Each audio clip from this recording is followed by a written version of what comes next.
Cadet's log. The program Chekhov gave me today is fantastic.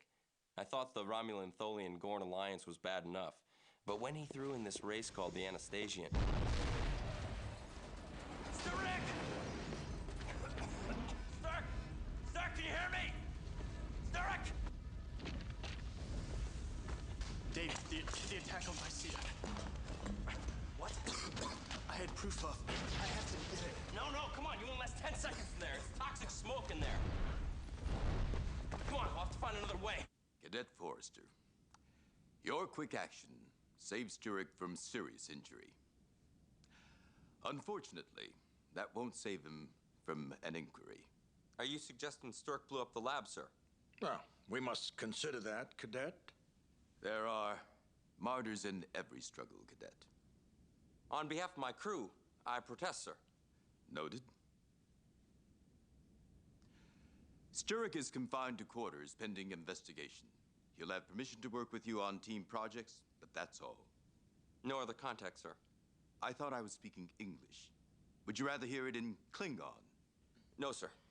Any questions? Sir? Do you have any idea who or what might have been behind all this? We can't comment on the specifics of the investigation until the Academy releases its report. But I can say that an explosive device was detonated in the lab. It was no accident. Who would want to bomb the Academy, sir? That's what we intend to find out, Cadet. Consider yourselves dismissed, cadets. Aye, sir. The latest outrage is this explosion at Starfleet Academy.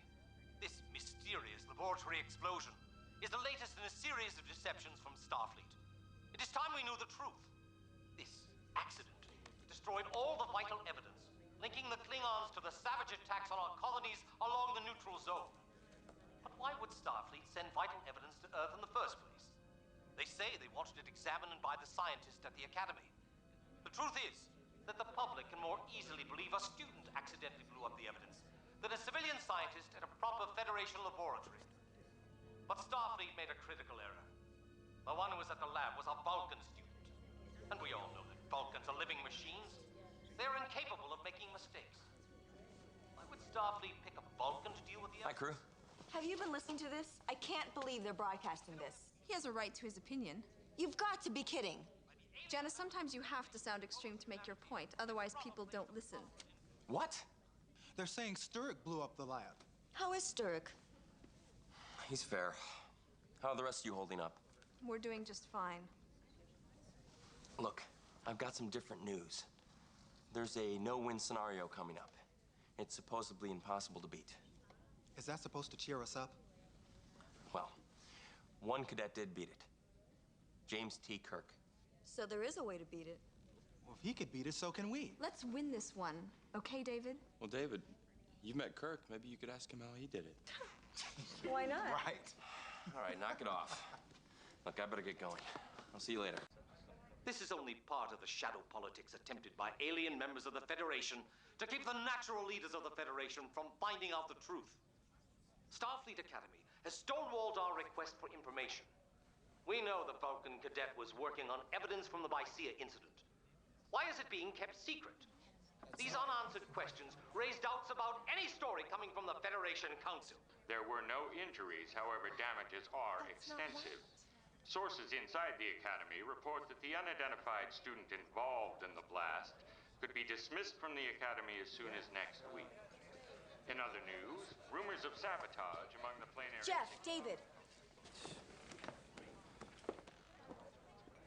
Starfleet's hanging Sturek out to dry. Even Starfleet's not immune to political pressures. What if they sacrifice Sturek to make their problems go away? We won't know until it's too late to save him. We have to help him. We're a team. Yes. Let's break into the lab and find out what really happened. David, Kirk said you can violate the rules if your cause is just. He said you have to be willing to pay the price. Are you willing to get kicked out? To save Sturek from being sacrificed? Yes. Absolutely. In a heartbeat.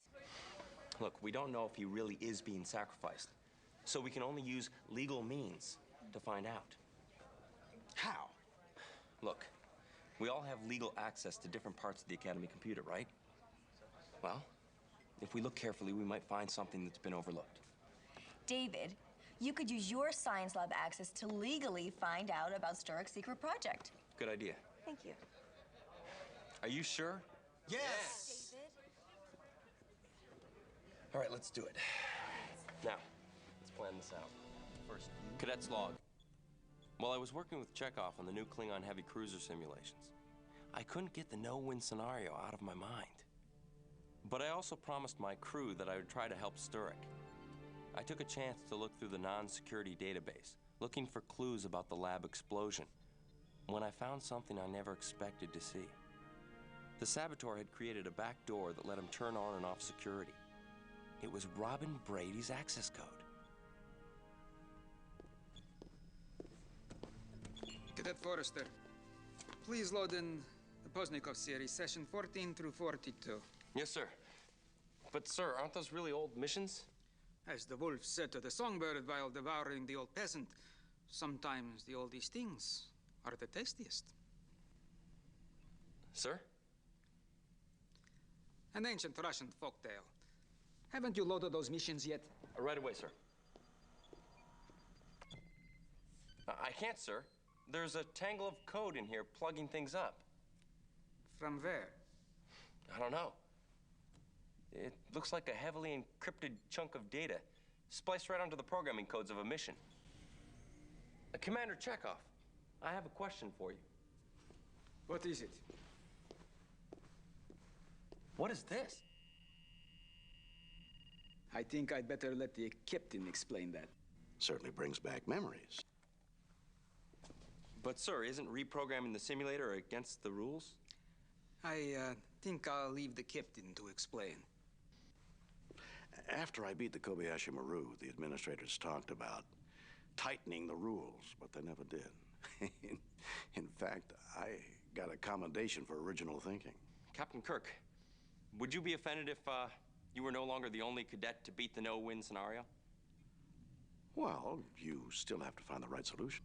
But if someone used this to cheat, sir, the Academy wouldn't be able to test how that cadet handles a no-win scenario. Cadet Forrester, I hear your science officer's in the brig. Has anyone in your crew been pushing you to get him out by breaking the rules? Yes, sir.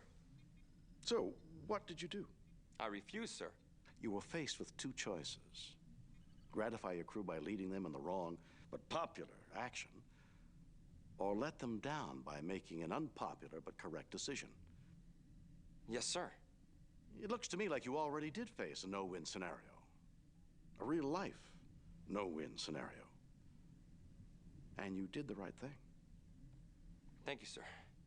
Try to keep quiet about this, okay? And will you please get my Klingon advanced heavy cruiser working? Wait, sir? Yes, Cadet Forrester. Which option did you choose, sir, on the Kobayashi Maru? The winning one. With respect, sir, why did you cheat? I don't believe in no-win situations. And I don't like to lose.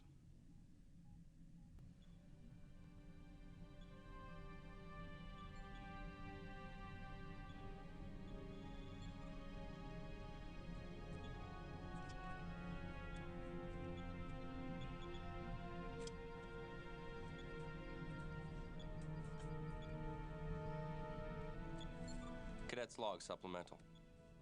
I had an important decision to make. In the file, Cadet Kirk explained that he had three options. One involved reducing the Klingon artificial intelligence so they would fight dumber. Another was to make the Klingon ships weaker and easier to kill. The third was to program the Klingon captains to fear and respect him personally. The third option was the hardest, because it was the easiest one for the instructors to catch him on. I finally decided to program the Klingon captains to fear and respect me personally.